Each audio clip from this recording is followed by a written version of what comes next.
धाकड़ खबर, बेखौफजुमा बेबाक अंदाज। धाकड़ खबर में आपका स्वागत है। मैं आपके साथ हूं अकरम रईस खान। एक घटनाक्रम कोलकाता हाईकोर्ट के अंदर ऐसा घटा कि जिस पर चर्चा देश ही नहीं पूरी दुनिया में हो रही है। ये अलग बात है कि दिल्ली में बैठा हिंदी भाषी मीडिया उस खबर को दबाने और छुपाने में लगा हुआ है, लेकिन अब तो कोलकाता हाईकोर्ट के एक जस्टिस खुद सामने आ गए हैं। उन्होंने acting chief justice Rajesh Bindal को एक पत्र लिख दिया है। जी हां, जस्टिस अरिंदम सिन्हा ने एक पत्र लिख दिया और कहा है कि जिस तरीके से इस पूरे मामले को, जिसमें ममता बनर्जी के 2 मंत्री फरहाद हाकिम, सुब्रत मुखर्जी और एक विधायक मदन मित्रा और इसके अलावा कोलकाता के एक पूर्व मेयर सुमन चटर्जी के मामले को हैंडल किया गया है, देखा गया है, उनकी जमानत पर रोक लगाई गई है, वो काफ़ी महत्वपूर्ण हो जाता है। और इतने बड़े घटनाक्रम पर अब तमाम जजों को बैठकर एक बार बात करनी चाहिए। तो बहुत सारे सवाल पैदा हो जाते हैं कि आखिर जस्टिस अरिंदम सिन्हा जो है वो कहना क्या चाहते हैं, और एक्टिंग चीफ जस्टिस को जो उन्होंने पत्र लिखा है, क्या वाकई में acting chief justice Rajesh Bindal उस पर कोई एक्शन लेंगे, या अरिंदम सिन्हा ने जो पत्र चीफ जस्टिस राजेश बिंदल को लिखा है उस पर सुप्रीम कोर्ट कुछ कर सकता है, उसके संज्ञान में ये मामला आ सकता है, या वो उससे अपनी आंखें मूंधे बैठा रहेगा। बहुत सारे सवाल हैं, उन्हीं के आसपास अपनी बातचीत को रखने की कोशिश करेंगे। इस प्रकरण पर हमारे साथ पहले भी एक बार जुड़ चुके हैं देश के जाने माने पूर्व रिटायर्ड जज जस्टिस बीजी कोलसे पाटिल। वो फिर से एक बार हमारे साथ जुड़ रहे हैं। बहुत शुक्रिया सर वक्त देने के लिए। मेरा पहला सवाल आपसे ये है, जस्टिस अरिंदम सिन्हा ने जो पत्र लिखा है जिसमें कहा है कि जब सीबीआई की विशेष अदालत ने जमानत दे दी थी तो आपने इस मामले को सिर्फ एक मेल पर रिट पिटीशन कैसे स्वीकार कर लिया, और अगर रिट पिटीशन स्वीकार कर लिया तो डबल बेंच में कैसे सुन लिया, सिंगल बेंच का ये मामला बनता था। वो जो सवाल उठा रहे हैं उनके सवालों में कितना दम है सर?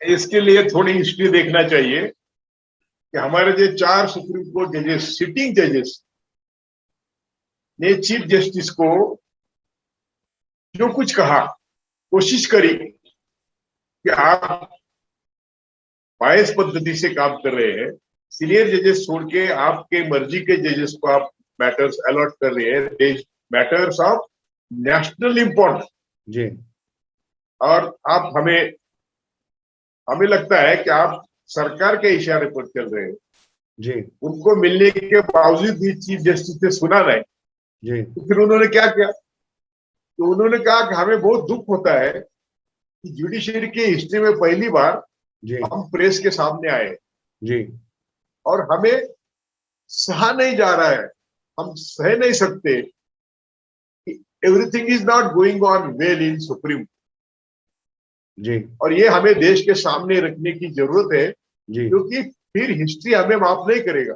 तो जब ये 4 जजेस बाहर आए तो वही हुआ सिन्हा का उधर। मैं तो कहता हूं ना, मैंने कितनी बार कहा कि ये हमारे ईश्वर है, माता पिता है, इनके सिवा हमारा कोई नहीं यार। उच्चतम और उच्च न्यायालय के न्यायमूर्ति के सिवाय हमारे हमारे हमें कहीं चारा नहीं है जी, देश को। यदि ये हमारे माता पिता की भूमिका नहीं निभाएंगे, ईश्वर की नई भूमिका नहीं निभाएंगे तो कौन निभाएगा? इसलिए मैं जस्टिस सिन्हा का बहुत आभारी हूँ और मैं उनका बहुत तहे दिल से अभिनंदन करता हूँ, क्योंकि ये it has to be started from within. जी, वो अंदर से शुरू होना चाहिए, क्योंकि जी, बाहर से तो ये सुप्रीम है ना इनको कोई हाथ लगा सकता है। यदि कुछ बोलेंगे तो कंडेम करते हैं, तो उनके अंदर जब आत्मपरीक्षण शुरू हुआ तो उन्होंने दिखाया कि भाई तुम क्या कर रहे हैं। जो मैटर सिंगल जज के सामने जानी थी, आपने उसको डबल बेंच बिठाया और डिफरेंस हो गया। तो मैंने बोला आपको उस दिन, यदि डिफरेंस होता है और एक जज कहता है कि मुझे लगता है कि इनको बेल देना चाहिए, मैंने जमानत देनी चाहिए तो देनी चाहिए, दूसरे जज ने अटकाव करने की जरूरत ही नहीं। पहली तो बात है इसलिए कि नीचे बेल दिया है, normally in thousands of cases नीचे बेल देने के बाद ऊपर का कोर्ट इंटरफेयर नहीं करता, बिकॉज मैंने उस दिन भी बोला, bail is a rule and jail is an exception. ठीक है। And the persons who were arrested we are not going to go abroad, go away और run away from the situation. So bail का मतलब ही है, bell का मतलब कानून आप यानी गुनाह आपके पास सिद्ध होने के, आपके खिलाफ सिद्ध होने के पहले जेल में जी डालने में क्या मतलब? जी तो सिन्हा ने जो किया वो कहीं किया और करेक्ट प्रोसीजर बताई, वही correct procedure chief justice of India को 4 जजेस ने बताई थी। और मैंने उस समय कहा था जी कि यदि चीफ जस्टिस थोड़ी भी शर्म है, मैंने कहा हम्म वो रिसिग्नेशन में, क्योंकि हम्म 4 अपने जस्ट 1 2 3 4 तो 3 2 3 4 5 वो आपके खिलाफ बोल रहे हैं, तो आपको शर्म आनी चाहिए। जी लेकिन कुछ हुआ नहीं, और वही चीफ जस्टिस ने वही काम किया जो प्रेस कॉन्फ्रेंस के पहले करते थे, क्योंकि प्रोटेक्शन है, प्रोटेक्शन है। वही न्यायमूर्ति लोहिया के केस अपने मर्जी के जज के पास दी और दूसरे भी जो केसेस थे मर्जी, तो ये किसी कौन रोकेगा? ये कौन रोकेगा? तो ये जुडिशरी रोकेगी। जुडिशरी इसको रोकेगी। आप कह रहे हैं माता पिता हैं, ईश्वर की तरह हैं, लेकिन आप तुलना कर रहे हैं 2018 की उस घटना से जब सुप्रीम कोर्ट के 4 जज साहब बाहर निकल आए थे और उन्होंने प्रेस कॉन्फ्रेंस करके कहा था कि लोकतंत्र खतरे में है और अंदर न्यायालय के अंदर सब कुछ नहीं चल रहा है। वैसा ही सब कुछ आप कह रहे हैं कि इस वक्त कोलकाता हाई कोर्ट में चल रहा है। लेकिन साथ में आप ये भी कह रहे हैं कि उस वक्त जो चीफ जस्टिस है उन्होंने उनकी बात नहीं सुनी और अपनी मनमानी की। तो क्या यहाँ भी अरिंदम सिन्हा की बात नहीं सुनी जाएगी? जो चल रहा है वैसे ही चलता रहेगा? अभी देखो ना, ये तो हिस्ट्री में नहीं हुआ। 5 जजेस बैठे, उनमें भी डिफरेंसेस आ गए, आने वाले हैं ना। अरे एक जज का काम है यार, इतने देश के नेशनल इंपॉर्टेंस के केसेस आपके सामने पेंडिंग है, आप उसको छोड़ के ये 5 जजेस की बेंच बिठाते, तो ये उसमें डिफरेंस आए, तो इसलिए अभी बेल दिया। वो इंटीरियम बेल है, इंटीरियम बेल है। अभी क्या 7 जजेस बिठाएंगे क्या? जी चीफ जस्टिस ने समझना चाहिए कि हमने गलती करी है, और अभी सिंगल जज पे देखे ये बेल एप्लीकेशन, अभी उसमें कुछ मजा नहीं रहा। अभी बेल उनको मिलना ही चाहिए। जब इतना हुआ अभी, तो उनको बेल मिलेगा ही, मिलना चाहिए। यदि नहीं मिलता है तो वो अन्याय, सरासर अन्याय। ठीक है, आप कह रहे हैं वो सरासर न्याय है, उनको बेल मिलना ही चाहिए। लेकिन मैं चाहता हूं बेल वाले मुद्दे पे बाद में चलें। अभी फिलहाल अरिंदम सिन्हा पे रहते हैं। उन्होंने कहा जिस तरीके से सीबीआई की विशेष अदालत द्वारा दी गई जमानत को एक ईमेल के जरिए चैलेंज किया और उसको रिट पिटीशन मान लिया गया, क्या अगर हम लोग भी, एक आम आदमी भी ईमेल करें तो ऐसे हाईकोर्ट रिट पिटीशन मान सकता है क्या सर? अरे कितने लोग सड़ रहे हैं, 80 डेथ बेड पे लोग हैं। अभी बोला वरियावरा राव डेथ बेड पे थे, तभी उनको बेल नहीं मिल रहा था, तो अभी उनको बेल मिला है। तो जो डेथ बेड पर है उनको बेल नहीं मिला। मैंने उस दिन भी कहा था, जो बजरंगी खुद कहता है कि मैंने कैसे मुसलमान काटे, राणा प्रताप जैसे, और वो उसको मोदी का आशीर्वाद था, वो बेल पर है। जो प्रज्ञा ठाकुर बोलती थी कि मैं आदमी दूंगी और पुरोहित आरडीएक्स देगा और हम मुसलमान के नाम पर मुस्लिम बस्तियों में बॉम्ब डालेंगे, वो बेल पर है। तो ये क्या गुनाह है? भ्रष्टाचार का गुनाह है ना।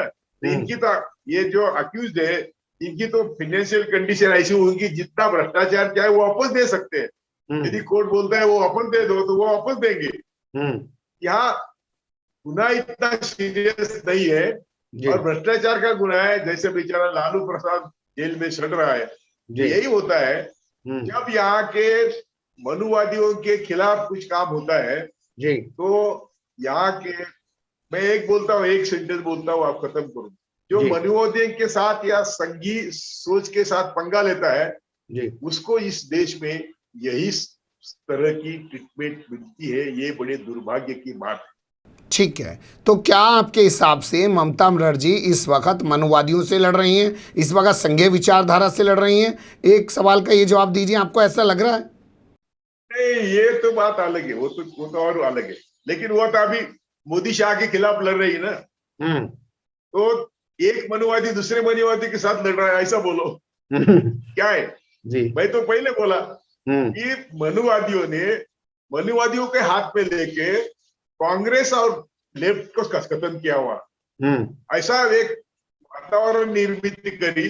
बीजेपी वर्सेस ममता पहले भी बीजेपी में थी, आज भी वो खुद बोलती मैं ब्राह्मण कन्या हूँ और मेरा गोत्र सैंडिल है, और वो क्या क्या ग्रंथ उसके मुंह पर है। तो इसका मतलब एक मनुवादी जैसे केजरीवाल का है ना, केजरीवाल को इन्होंने बढ़ावा दिया, कांग्रेस खत्म जी। केजरीवाल कौन था? पहले आरएसएस के विवेकानंद सेंटर में बैठता था हजारे को लेके। हजारे कौन था? तो ये जब हम देखेंगे तो वो तो चारों ओर से गेम खेल रहे हैं ना। मैंने कहा कि मनुवादी और संघी ऑल परवेडिंग है। तो ये ऑल परवेडिंग है, तो ये जहां भी जाते हैं वो जो गंदगी करनी है करने का काम करते हैं। ये जहां भी जाते हैं जो गंदगी करनी होती है वो करने का काम करते हैं। मैं एक कानूनी पहलू आपसे समझना चाहता हूं। अरिंदम सिन्हा कहते हैं कि अगर दो जज ये कह रहे हैं, एक कह रहा है जमानत दे दो, एक कह रहा है जमानत मत दो, तो तीसरे किसी जज के पास मामला भेजा जा सकता था। 5 जजों की बेंच बनाने की क्या जरूरत थी? वही मैं पहले से मैं बोल रहा हूं कि 2 जजेस की जरूरत नहीं थी पहले। ये किसी जज के सामने मामला जाता। अभी 2 जजेस ने डिफरेंस हो गया तो तीसरे जज के पास जाना चाहिए था, वो भी नहीं गया। और 5 जजेस के सामने गया, 5 जजेस भी डिफर हो गए। अभी क्या 7 जजेस के पास भेजेंगे क्या? चीफ जस्टिस को बोलो कि अभी क्या 7 जजेस के पास भेजेंगे या फुल बेंच बैठाएंगे बेंच के लिए जमानत के लिए, या दूसरा कोई काम नहीं है जी। तो ऐसा ही हो रहा है ना, ये गलत था। क्या इस मामले में सुमोटो कॉग्निजेंस लेके जो घटनाक्रम घटा है कोलकाता हाईकोर्ट में, क्या उसमें सुप्रीम कोर्ट कोई एक्शन ले सकता है? मुझे नहीं लगता, क्योंकि जो जुडिशियल एक्शन है उसके ऊपर ज्यादा से ज्यादा सुप्रीम कोर्ट कुछ लिख सकता है। लेकिन सुप्रीम कोर्ट 2013 से 14 से हम देखेंगे तो सुप्रीम कोर्ट में भी अपना रीढ़ की हड्डी कभी दिखाई नहीं। तो आज इस बात पे दिखाएंगे, ये बुरा मुझे लगता है इट इज नॉट पॉसिबल। और इसमें लिखने की क्या है? गलती तो चीफ जस्टिस जुडिशियल गलती है, वो जुडिशियल गलती they can correct it by judgment, that's all. अब बात कर लेते हैं बेल को लेके, यानी कि जमानत को लेके। जमानत में 2-2 लाख रुपए की गारंटी ली गई है और साथ में कंडीशन लगाई गई है कि इस मामले को लेकर मीडिया से बात नहीं करेंगे। भ्रष्टाचार का मामला है सर, भ्रष्टाचार के मामले में क्या आपने इस तरीके की शर्तें देखी हैं जमानत के मामले जमानत देते हुए? नहीं, जरूरी तो नहीं थी ना। और आप कौन होते हैं कि मीडिया की बात मीडिया से बात नहीं करेंगे? ऐसा कैसा कर सकते हैं आप? ये तो हमारा राइट है। आर्टिकल 19 का ये उल्लंघन है, आर्टिकल 21 का ये उल्लंघन है, आर्टिकल 14 का ये उल्लंघन है। तो इसमें तो सवाल ही नहीं आता ऐसे कंडीशन डालने। बेल के 2 लाख रुपए 5 लाख रुपए जेल ठीक है, लेकिन other conditions are not acceptable, not required. अब एक कानूनी सवाल और है, क्या इस पूरे प्रकरण को जैसे एक्सपोज हुआ है, जस्टिस अरिंदम सिन्हा ने जो सवाल उठाए हैं, क्या टीएमसी इस पूरे मामले को लेके सुप्रीम कोर्ट नहीं जा सकती और उसे जाना नहीं चाहिए इन लोगों के खिलाफ एक्शन की मांग को लेके? नहीं, मुझे लगता है कि अभी सुप्रीम कोर्ट आज भी जाने की स्टेज नहीं आई, स्टेज नहीं है उनको। They are on bail now, और किस लिए जाएंगे? उनको जाना था, वो उसमें गई होगी, वो उसके खुद के इलेक्शन में सुप्रीम कोर्ट गई होगी जी। ये टीएमसी को जाने की जरूरत नहीं है और जाना भी नहीं चाहिए। Don't increase litigation and don't increase tension, उसका कुछ फायदा नहीं। चलिए, बहुत शुक्रिया, आपने वक्त दिया और आप बड़ी बेबाकी से अपनी तमाम बातों को रखते हैं और आसान शब्दों में बताते हैं कि चल असल में क्या रहा है। और आपने जो तुलना की कि जो सुप्रीम कोर्ट में घटा 4 जजों वाला मामला, ठीक उसी तरीके का घटनाक्रम ये कोलकाता हाई कोर्ट में है, लेकिन हिंदी मीडिया इसको रिपोर्ट नहीं कर रहा। हर कोर्ट में होना चाहिए, हर हाई कोर्ट में होना चाहिए, हर हाई कोर्ट में होना चाहिए। और जो कॉन्शियस के जजेस है, जिनको लगता है कि हम जस्टिस में काम नहीं कर रहे, वो बोलना चाहिए, उन्होंने अंदर से बोलना चाहिए। और आपने ये भी कहा कि तमाम जजों को इस तरीके से अपनी रात रखनी चाहिए और आप जस्टिस अरिंदम सिन्हा का जो है स्वागत कर रहे हैं, उनका आभार व्यक्त कर रहे हैं। बहुत शुक्रिया, फिर आपसे जुड़ने की कोशिश करेंगे सर, धन्यवाद।